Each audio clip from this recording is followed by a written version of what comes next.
Hello everyone! This video shows the step-by-step processing level for your kids. Let's get started. அவள் for K1. அவள் ஆடினாள் for K2. அவள் நடனம் ஆடினாள் for P1. அவள் அழகாக நடனம் ஆடினாள் for P2. அவள் மயில் போல அழகாக நடனம் ஆடினாள் for P3.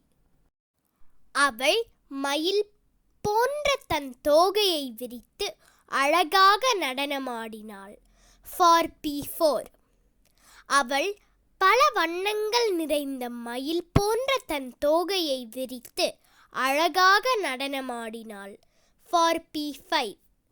அவள் மயில் போன்ற பல வண்ணங்கள் கொண்ட தன் தோகையை விரித்து அனைவரது கவனத்தையும் தன் பக்கம் ஈர்க்கும் வண்ணம் குதித்து குதித்து நாட்டியமாடினாள் for P6.